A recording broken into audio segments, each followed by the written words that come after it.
Greg Gates exclusive. All right, interview with Rick Ross. The time is 11:58 a.m. All right, how you doing today, bro? I'm doing super. Okay. First thing I want to ask you, a lot of people aren't familiar with some of your background. I want to kind of get them familiar with who you are and what you've been through. Oh man, that's a long story. In 15 minutes ain't gonna cover it. I try to knock it off, the best I can. Right now, I'm serving time in the federal penitentiary for selling drugs. There's been all kind of accusations about me Greg in the Gates newspapers, exclusive. DEA, FBI, CIA. Uh, my informant, the guy who set me up on my case, was a Nicaraguan Contra. He was also on the CIA payroll, and he was my drug supplier back in the 80s when I sold drugs. He's also the guy that set me up on this case right here. I guess that kind of gives you a rough idea of what happened and how I got in this position that I'm in right now. Right. People kind of don't understand the impact that you had in the streets. Some people, there's two rappers that have your name right now. I have your nickname. A guy named by the name out of Philadelphia called Freeway, Yeah. and another guy by the name of Rick Ross. Can you kind of make people understand the impact that you had in the streets at the time that you were out?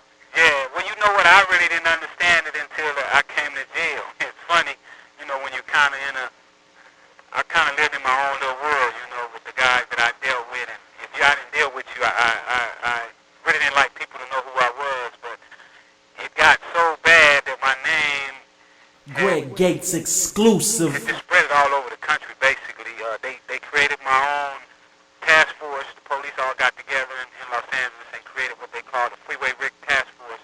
And that was to bring me down. It was like 35 cops that their job every day was to get up and to bring me to justice, as they say. Right. That's crazy. And those cops, they went bad. They couldn't catch me with anything. So what they started doing was started planting drugs on Greg me, Gates planting drugs on exclusive. my family and friends to try to get people to cooperate against me. And that blew up, So all 35 of those cops wind up going down for being corrupt and lying on the witness stand and fake search warrants and the whole 9 yards. So my name has really it's three guys that use my name. One of the guys out of Kansas City. Greg Gates He does exclusive. pretty good on that end, but he's changed his name recently. Now he's calling himself Rich the Factor, but he used to be Freeway Rich. And Okay. He said that he named himself. Now he's been the realest out of all of them.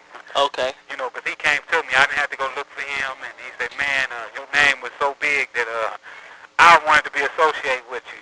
So I took my hat off to that brother because he kept it real. Right. I dig that. So, did you ever think you were going to have such an impact in the hip hop arena? Nah, and I used to dip, I used to dip and dab in the hip hop arena, but back in the early days, I was thinking about getting into it, and I just never saw how drugs and the hip hop Greg community Gates exclusive. relate to each other, and how similar they are. Right. All right. I dig that. So, did it take you aback when people started using your nickname and your name as their rap monikers? It definitely did, and it's kind of like a double-edged sword, I'm kind of flattered about it in one way, and then, on the same time, you'd be a little disappointed because they didn't have the respect to come and talk to you about it and get your opinion on what should be done, the first time Rick Ross came on Greg TV, Gates the guys that called exclusive. me here and said that he was going to be on BET, so I came in just to see what was going on, the rapper, and it was amazing, to hear all those people hollering and screaming, my name, and I'm like, they really talking about me, So it was, and I'm like, this guy's name is William Roberts. Right. It's not Rick Ross. Greg Gates Right. exclusive. So it's really flattering, but even more so than that, I get a lot of other young kids, that write me now from college, and just all different forms of life, and they tell me how my story motivated them, and I was, when I write them back, I'll be like, how can a dope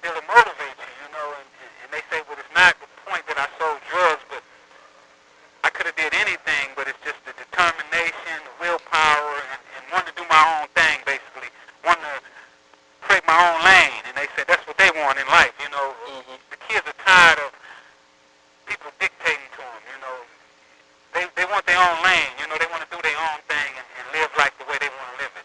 Right. So, do you think that what your impact in the streets and also the impact of other big guys who are in the streets, what type of effect do you think that has, and what do you think about that? Because you said it's a double-edged sword. I want to get your opinion on how drug culture has affected hip-hop, and do you think that's a positive or a negative thing? Well, it's affecting in positive, you know, because people actually, you know, somebody has to use the drug. So definitely somebody's being hurt. A lot of people are being hurt, you know, from that aspect. But now, on the other hand, you know, with the drug game, you know, it's not racist. Greg Gates exclusive. I don't care what color you are or what college you went to. What it does is it gives everybody an equal opportunity to succeed. And that's basically what I see that these kids are seeing, is that there's an opportunity where there wasn't an opportunity before. So in that respect, the entrepreneur part of it is good, but there's so much devastation and negativity associated with the drugs that it definitely has a negative effect on everybody. Okay. And I wouldn't condone anybody selling drugs. I think that me, myself, when I sold drugs, I was in the worst mental condition that I'd ever been. Greg Gates exclusive. You know,